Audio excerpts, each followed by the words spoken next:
So বন্ধুরা,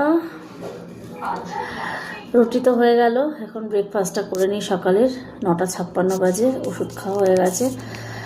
সকাল থেকে থাইরয়েডের ওষুধ খেলাম, সুগার ওষুধ খেলাম, গ্যাসের ওষুধ খেলাম। এই কদিন গ্যাসের ওষুধ ছিল না, তো এই সকালবেলা গ্যাসের ওষুধ এনে দিয়ে গেল, খেলাম। কারণ আমি এত গলা বুক জ্বলছিল কালকে রাতে রুটি খাওয়ার পর। মানে রুটিটা আমার তেমন একটা সহ্য হয় না, কিন্তু কত বেলা ভাত খাবো। আর ওটস আমার একদম ভালো লাগে না।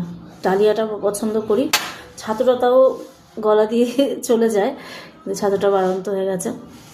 তো যাই হোক, তোমাদের একটা কথাই বলবো, যাতে 2026 সাল সবার খুব ভালো যায়। তোমরা সবাই সবার জন্য প্রার্থনা করো, সবাই যেন সুস্থ থাকে। এটা প্রতিদিনই বলি। সত্যি কথা বলতে, জীবনের লড়াইটা আমাদের এমনই না, মানে সবাই ভালো থাকুক, এটাই আমরা সবাই প্রার্থনা করব ঠাকুরের কাছে।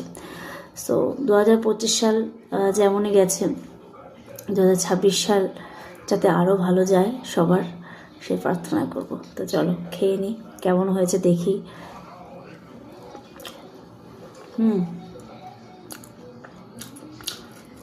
কুমড়ো আলু দিয়ে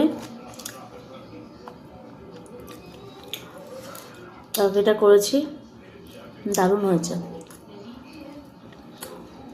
যেহেতু একদমই চিনি মিষ্টি খাওয়া পুরো বারণ, চিনি তো খাই না আমি, কেউ খায় না, আমার ছেলে মেয়ে। আমি খাই না, আমার হাজব্যান্ড খায়। আগে সুগার ফ্রি দিতাম, কিন্তু সেটাও এখন বন্ধ করে দিয়েছি। সুগার ফ্রি দিয়ে আমি চাও খাই না। এখানে ছোলা দিয়েছি, ছোলা দিলে একটু খেতে ভালো লাগে রুটি দিয়ে, তাই ছোলা দিয়েছি।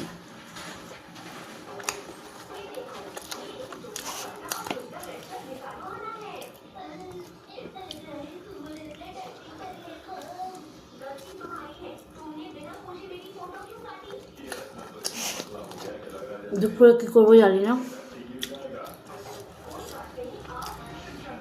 ঘরে বাজার কিছু ছিল না।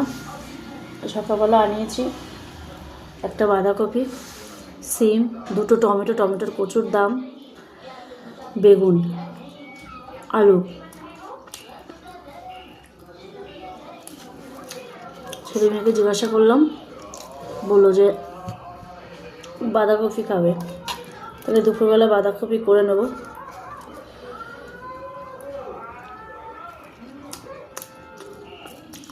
ছোলা সেদ্ধ, ছোলা ভিজিয়ে পরের দিন কাঁচা কাঁচা খাওয়া। ছোলা খুবই উপকারী, কম পয়সায় কম খরচে